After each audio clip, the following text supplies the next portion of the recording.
Iran में झुलसती आग के बीच ओवैसी की गुहार, आयमन फातिमा को बचा लो मोदी सरकार। आखिर कौन है ईरान में फंसी छात्रा आयमन फातिमा, जिसके लिए खुद ओवैसी ने भारत सरकार से लगाई गुहार। ईरान में धमाके की आवाजें, सड़कों पर अफरा तफरी और फंसे हुए 100 से ज्यादा भारतीय छात्र।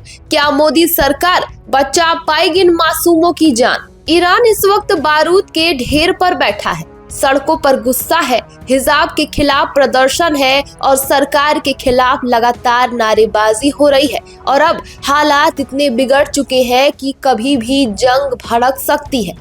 सबसे बड़ा खतरा ये है कि अमेरिका किसी भी वक्त ईरान पर सैन्य कार्रवाई कर सकता है, जिससे पूरा पश्चिम एशिया युद्ध की आग में झुलस सकता है। और यही कारण है कि भारत सरकार ने भी ईरान में रह रहे हिंदुस्तानियों के लिए एडवाइजरी जारी करते हुए ऐलान कर दिया है कि ईरान में लगातार बदलते हालात को देखते हुए भारतीय नागरिकों को सलाह दी जाती है कि वे कमर्शियल फ्लाइट समेत उपलब्ध किसी भी परिवहन माध्यम से ईरान छोड़ दें।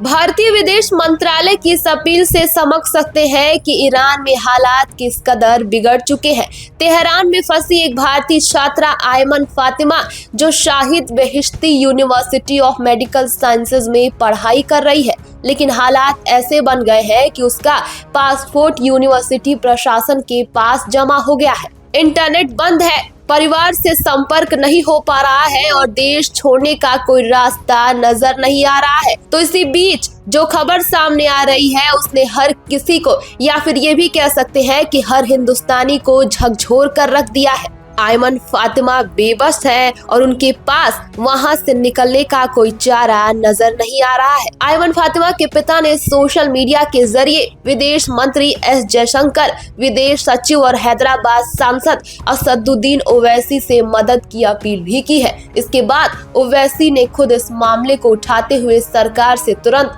हस्तक्षेप की मांग कर दी है। ओवैसी ने साफ लिखा है कि तेहरान में फंसी इस भारतीय छात्रा को तुरंत सुरक्षित निकाला जाए। उसका पासपोर्ट यूनिवर्सिटी के पास है, परिवार परेशान है और हालात तेजी से बिगड़ रहे हैं। ईरान में सैकड़ों भारतीय छात्र पढ़ाई करते हैं, जिनमें से अधिकांश तेहरान की शाहिदी बेहिश्ती यूनिवर्सिटी में पढ़ रहे हैं। इस विश्वविद्यालय में लगभग 70 से 80 भारतीय छात्र के फंसे होने की सूचना है, जिनमें 5 से 8 छात्र हैदराबाद के भी हैं। राजनीतिक संकट और हिंसक प्रदर्शन के कारण वहां छात्रों की स्थिति और भी ज्यादा बदतर हो गई है। आपको बता दें कि कहा जा रहा है कि विदेश मंत्री एस जयशंकर ने ईरान के विदेश मंत्री सैयद अब्बास अराक्ची से टेलीफोन पर बातचीत भी की है। उन्होंने इसकी जानकारी सोशल मीडिया पर देते हुए कहा है, माना जा रहा है कि इस बातचीत में वहां फंसे भारतीय नागरिकों को सुरक्षित निकालने का मुद्दा भी उठाया गया होगा।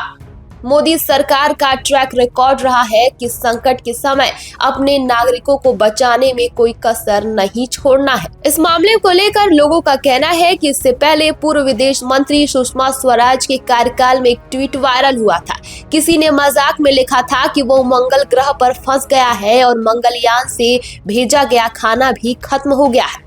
इस पर सुषमा स्वराज ने जवाब देते हुए कहा था कि अगर मंगल ग्रह पर भी होंगे तो भारतीय दूतावास मदद करेगा। ये भारत सरकार की प्रतिबद्धता को दर्शाता है कि चाहे कोई कहीं भी हो, देश उसे छोड़ता नहीं है। यूक्रेन से ऑपरेशन गंगा, अफगानिस्तान से ऑपरेशन देवी शक्ति, यमन से निकासी जैसे उदाहरण इसी विश्वास को मजबूत करते हैं।